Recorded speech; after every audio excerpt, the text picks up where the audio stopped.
Good morning, everybody. We are just catching ourselves here with technicalities as we begin this week's Turning Towards Life. Welcome.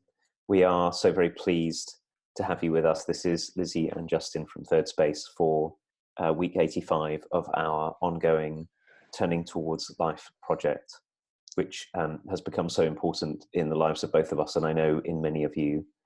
And we are very, very glad that you're here. And just for the sake of any of you who are joining us for the first time, maybe on our podcast, or maybe you're watching on YouTube later, or you're with us live, you can find all of the details of this project at turningtowards.life. And this is also coming out of a shared commitment that Lizzie and you and I both have to Thirdspace, which does all kinds of, we think, wonderful and meaningful work in the world. And you can find us at wearethirdSpace.org.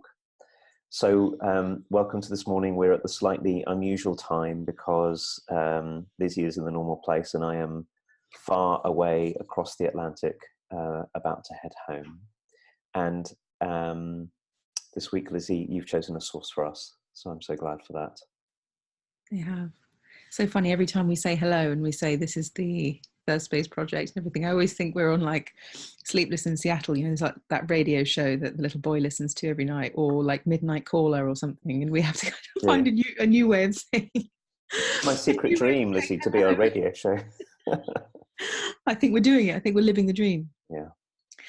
So it's lovely to be here. Thank you, Justin, for organising yourself so that you can be here very, very early in the morning, your time. And I got a bit of a lie-in this Sunday as well, because it's 11 o'clock here, which is very nice. So we have this wonderful source today called Hokusai Says. And I have been somehow being led into Japanese philosophy, spirituality in very random ways in the last couple of months. And so to fall across this poem is a surprise and also not a surprise at the same time. And when I saw it, I was like, oh my God, this is perfect. And I found it in amongst loads of other things, and it wasn't like a direct route to this thing. But I want to mention my friend William, who you also know, Justin, who's just been in Japan and who feels, as I understand it, a very deep drawing to the language and the country and to being there. And William is 19 and on his way into this next phase of his life. And I have a sneaky suspicion that this depth of philosophical, heartfelt thinking and feeling and acting and moving through the world is also very meaningful to him. So I kind of want to dedicate this episode to William. And William knows who he is probably if he would listen to this. So this, really interestingly, is a poem written by a professor who wanted to find a way to articulate what Hokusai's art means in the world through the expression of these images. And I've always thought Hokusai's art is so beautiful and compelling, and I can stare at it for ages and be interested in it. And so to find this is such a deepening of my relationship to those pieces of art and to this person. And so it feels like a really big invitation to so many things. And as I was just saying to you before, Justin, before we began the call, who knows what we're going to talk about, because you could just take one line of this and then have a Turning Towards Life about it. So let's see how we go. It's quite a long poem. And let's see if we can do what sometimes we say of just finding a way to settle in our bodies. Maybe you're sitting still, maybe you're riding a bike, maybe you're driving a car, whatever you're doing, but be safe. And whatever we're doing is a way that we can get a little bit more present, a little bit more receptive, just to listen to this beautiful piece. So here we go. This is Hokusai Says. Hokusai says, look carefully. He says, pay attention, notice. He says, keep looking, stay curious. He says, there is no end to seeing. He says, look forward to getting old. He says, keep changing. You just get more who you really are. He says, get stuck, accept it, repeat yourself as long as it's interesting. He says, keep doing what you love. He says, keep praying. He says, every one of us is a child. Every one of us is ancient. Every one of us has a body. He says, every one of us is frightened. He says, every one of us has to find a way to live with fear. He says, everything is alive. Shells, buildings, people, fish, mountains, trees. Wood is alive. Water is alive. Everything has its own life. Everything lives inside us. He says, live with the world inside you. He says, it doesn't matter if you draw or write books. It doesn't matter if you saw wood or catch fish. It doesn't matter if you sit at home and stare at the ants on your veranda or the shadows of the trees and grasses in your garden. It matters that you care. It matters that you feel. It matters that you notice. It matters that life lives through you. Contentment is life living through you. Joy is life living through you. Satisfaction and strength are life living through you. Peace is life living through you. He says, don't be afraid. Don't be afraid. Look, feel, let life take you by the hand. Let life live through you.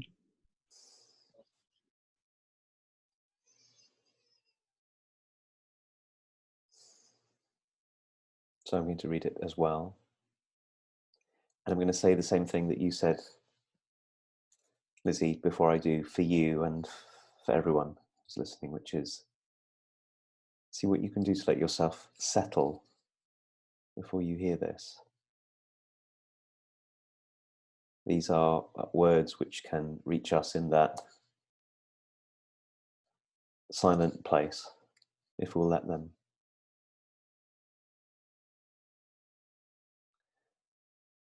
Hokusai says, look carefully. He says, pay attention, notice. He says, keep looking, stay curious. He says, there is no end to seeing. He says, look forward to getting old. He says, keep changing. You just get more who you really are. He says, get stuck, accept it. Repeat yourself, as long as it's interesting. He says, keep doing what you love. He says, keep praying. He says, every one of us is a child. Every one of us is ancient. Every one of us has a body. He says, every one of us is frightened.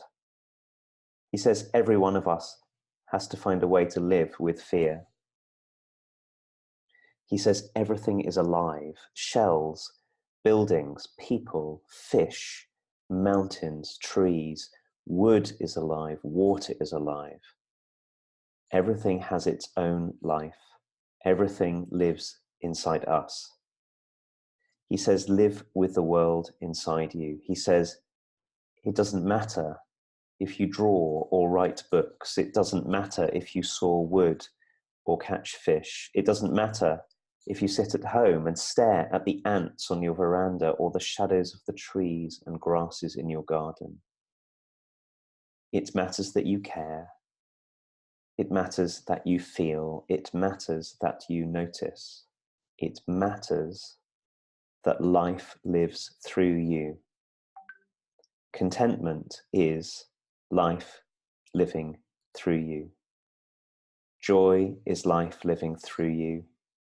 Satisfaction and strength are life living through you.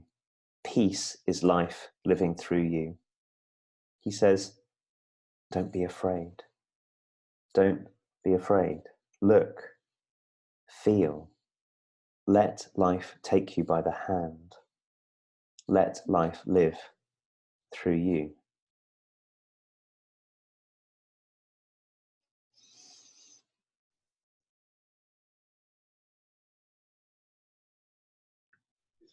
It's so full, isn't it? Mm-hmm. It's like we could spend many years studying this, feeling it, learning from it.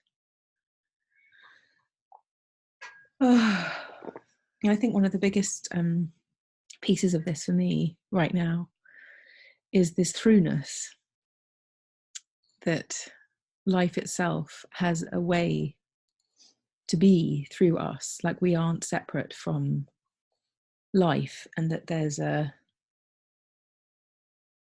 way to feel connected by feeling this through part, that when we unkink things, as it were, in ourselves, there's a flow that happens through us, which is I can really identify with, and it's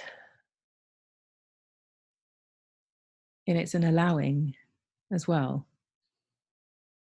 Like there's something knocking on the door, can we open the door and let it in? And one of those ways that it says this, I think, really directly is look forward to getting old. It's like, because we get to be more of who we are, and that we should keep changing. It feels to me like that's the flow that the throughness is associated with. Like there's all these things we're afraid of, all these things we resist, all these things we don't want. And I feel like this poem turns those things around so that we can let whatever reality is flow through us, like whatever is happening that we can't fight with. Like I can't fight getting old, but part of me is fighting getting old, thinking my relationship to mortality sometimes is, oh my gosh, it's passing me by, what am I going to do about it? Rather than relaxing into that and saying, how exciting, time is passing. Like I don't do that. I noticed when I read that line, I was like, oh, I don't do that. I don't go, oh, how excellent. I sometimes do in my relationship with my husband, where I think, oh, how glorious that we'll have these kind of old wrinkly bodies one day and we can revel in something that is just between us, that's old and wrinkly. But I don't have it around, I don't habitually feel that way around the broader parts of life and my life passing by. And I look at pictures, I was looking at picture albums yesterday and thinking, oh my goodness, how has this all gone? And my relationship to it is kind of grief, which has its place too. But I notice there's a big hole in the just rolling with progress of a life. So I feel really invited into that today. I very much appreciate, Lizzie, all this amazing poem, but also the way that you're talking about it already, which has for me, a sense of turning into the delicious texture of things. Just when you were saying, look forward to getting old. So there's something, I certainly know this about me, I think this is true of many of us, and I think it also may be born of the kind of culture many of us live in and the kind of practices that come with our culture. It's so easy to be in an avoidant relationship with life. Like my primary job is to somehow get away from this to get something else. And that has us turn away from so much of this invitation. For example, the possibility that everything is alive and that life is moving and expressing itself through us. So we're avoidant in that way. And what I notice is that the more avoidant I get, the more afraid I get, because what I'm trying to get is to have not this, whatever this is, not this, and something else. And I have to work really hard to get the something else, and I can never really get it, whatever it is. I'm not even sure I know what it is. But one thing is also for sure is that, for me, is that the move to get that's not this gets very bound up in time, because there's only a certain amount of time to get to that. And as time goes past, I have less time. Then it's so easy to be in this orientation of, look at all the time that's gone. I was saying this to you before we came on the call, I was with some very lovely friends here. I'm in Toronto in Canada, and I went to visit some very wonderful friends last night who I haven't seen. I'm 49 now, and I haven't seen since I was probably 25. And we were talking about photos of when we all used to work together, and how to us now we just look like babies, like teeny children. Like, who are those people? And one way to come at that, I can see, is to mourn the loss. And I appreciate that you said that that's part of it. That's not, because there's aliveness in the loss too. But another way is to remember that of all the possibilities that are available to human beings, one of the possibilities that we always have, no matter whether we're in the last seconds of our life or sometime before, is to turn towards the depth and the aliveness that's here, to open to all of that. And that's never time bound. There's not a project to complete. It's not, oh, I'd better start feeling the aliveness of myself and the aliveness of everything and having life move through me. I'd better get going on it now because it won't be complete otherwise. It's always complete here. And that's what's so beautiful about this. And we forget it, and we need Hokusai and Roger Keyes. We need people like this to remind us that I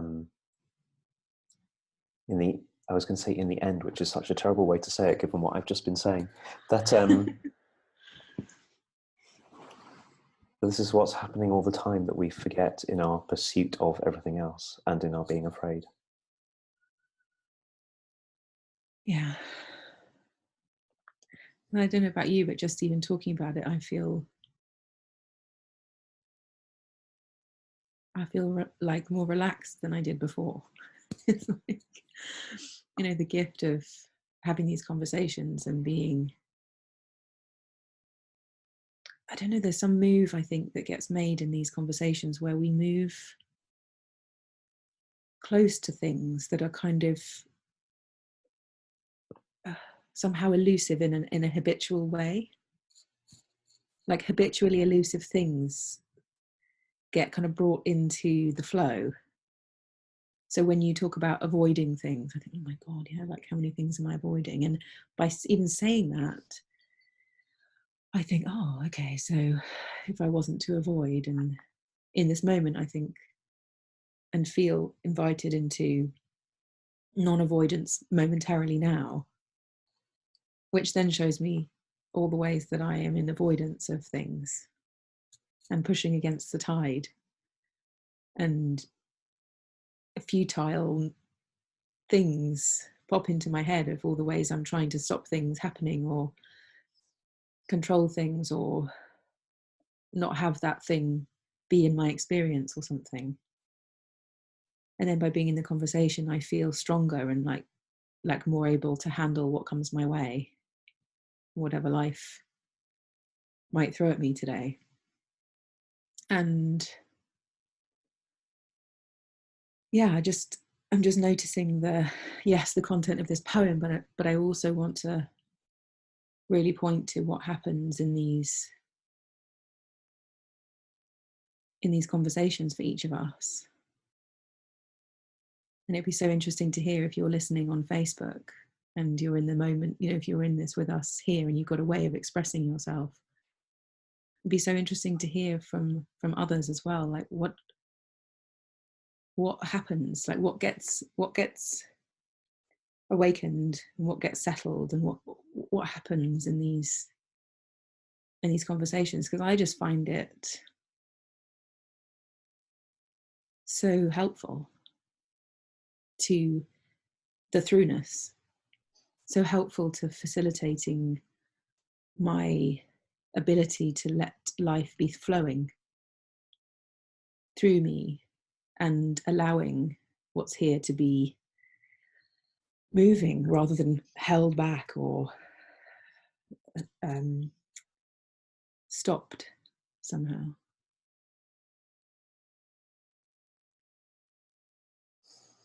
I have open in front of me on my screen here, as well as the poem, I have Hokusai's painting, famous painting, The Great Wave. Yeah.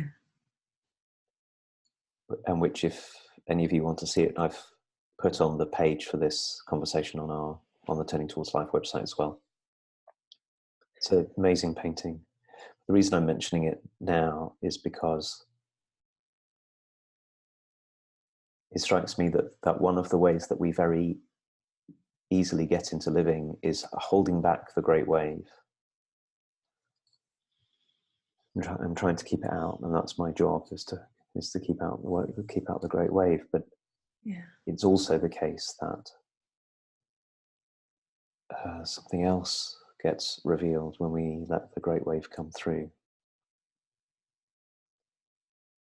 And it's one of the reasons why I appreciate your invitation to all of us to settle before we read the poem, because I think this has something to do with a kind of, at least again in me, a sort of a kind of habitual way in which I can, it's almost like going around the world without even knowing it with a kind of clenched fist inside me, like I'm trying to hold on, and I'm trying to keep out, and I'm trying to get there, and I'm trying to all of that. And all of those have some merit to them too. But what it keeps out is this, how exquisitely extraordinary and beautiful it is just sitting here with you and seeing you, Lizzie, another human being with life flowing through you, and all of the mystery that is the you that you are, that I can, if I settle myself, I can be in contact with, and the great mystery that's me and arising through me, and those can be in contact with one another too. And when we pay enough attention, and that's the invitation here from Hokusai, is to pay attention, is to notice. I think what we can find out is that, as well as all of our day-to-day activities and our taking care of things and making things, and as well as all of that, this is what life is. And in fact, if we really look, there really isn't anything else in life. Everything in life is made from this,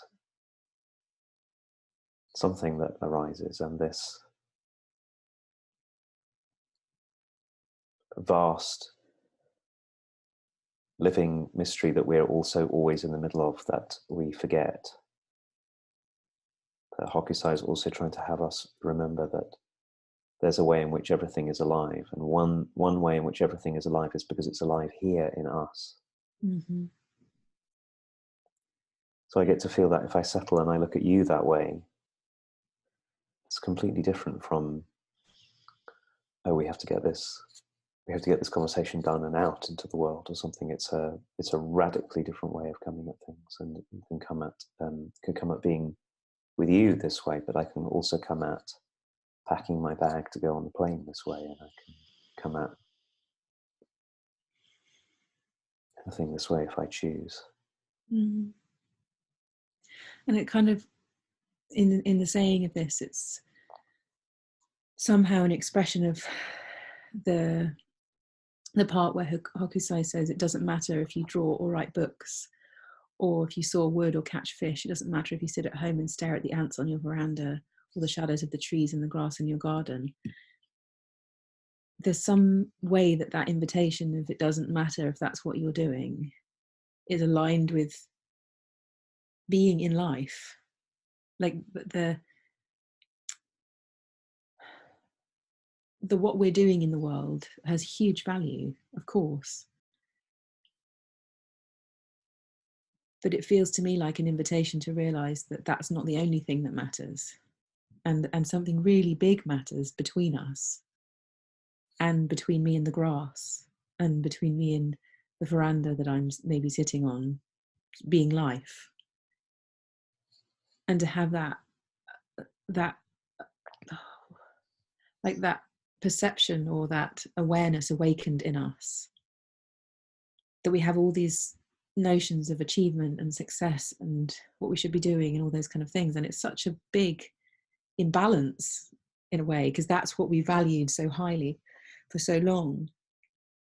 And feeling in my world a way that I always have the opportunity to integrate the sitting on the veranda-ness, as you're saying, with packing my bag or making dinner or running for a train or something.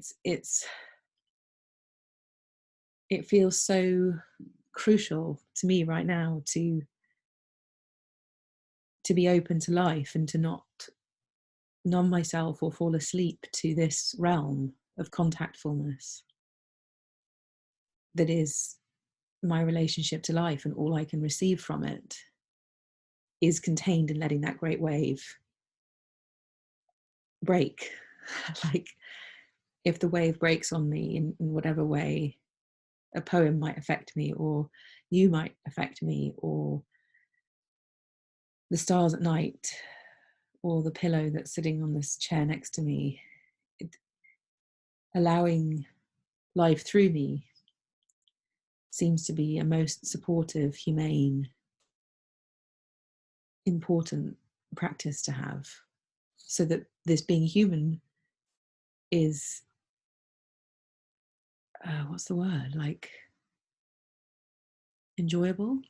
Like, I can be with it all rather than pushing it away or pretending or not telling the truth about things to protect myself and other people, but just having this faith in life itself and the flow, and letting that be wherever I can let it be. I think one of the things that Hokusai is reminding us is that to be human is to always be in intimate relationship. Yeah. Which is what we forget. So it doesn't matter if you draw or write books or saw wood or catch fish or whatever. Nearly as much as it matters that we pay attention to the relationship that we're in. Yeah. And that's where our attention belongs. So it matters that we care, it matters that we feel, it matters that we notice. And that is how life lives its way through us most fully. It matters that I love this line near the end, that we let life take us by the hand. Mm. And that it seems to me it's a matter of contentment and satisfaction and joyfulness and all of these things that he says, but it's also a matter of, it would be a weird way to say this, but that one of the qualities that human beings bring into this universe is the mattering of things. Because we are, things matter. And I'm not saying we're the only kinds of beings to which things matter, but because we are, things matter. And that the mattering, this is going to be endless regress, really. The mattering of things really matters. And that's Hokusai's reminder to us, is all of this matters, but not often in the way that we think it matters. Not in its absence, not in our striving, it matters in a way prior to that. Yeah. And it's the what's prior to it that it's easy for us not to pay attention to. We're not taught to pay attention to it, and we don't practice it, many of us. Yeah. So that might be one of the invitations, at least to me, from this conversation, is when we're done, I'm heading out of this room and doing all of the ordinary everyday things to go and get on a plane. And I'll see what I can do to come at everything as if this that's arising in me and this between us and the people who help me check in and the things I see along the way, as if it all matters. Yeah, it's very beautiful. And I'm also going to take this intention into the day I have ahead. We're celebrating my nephew's 2nd birthday today. And I've got a banana cake in the oven that who knows whether I will have people kind of grimacing at the taste or enjoying it. But it's like a really domestic, ordinary situation, and a very special one too, somebody's day of birth anniversary. But I think just letting this be here today is going to be a real gift for me. So thank you, Justin, for this conversation. As usual, it's excellent and I love it. And just to say, if anybody's listening before the 10th of June, we have a Turning Towards Life event happening in Hammersmith, which is just an evening, 7 till 9 p.m. in a place called Recenter in Hammersmith. And you can find the details on this page, or if you go to Recenter, just Google Recenter Hammersmith and you'll see it on their events page as well. And also to say that, Justin, you have on the 3rd and 4th of June our Foundations of Coaching, which is basically an introduction to the world that we love, and this kind of contactfulness we've been speaking about today, and how we cultivate that with one another. So if anybody's interested in those things, you can find out about the Foundations for Coaching that Justin's holding on the 3rd and 4th of June. And that is on our website, wearethirdSpace.org. And then we have this event that's called Turning Towards Love with me and my sister on the 10th of June in the evening in Hammersmith. So thank you all very, very much. Thank you, Justin. Thank you, me. Thank you, Hokusai. Thank you, Roger Keys. And thank you, everybody, for being with us. We are always so appreciative that you're here. And even though we're talking to one another, we know you're there as well. And we're grateful that you're here with us. Thank you, everyone. Next week. We'll see you next week. Next week. Bye-bye.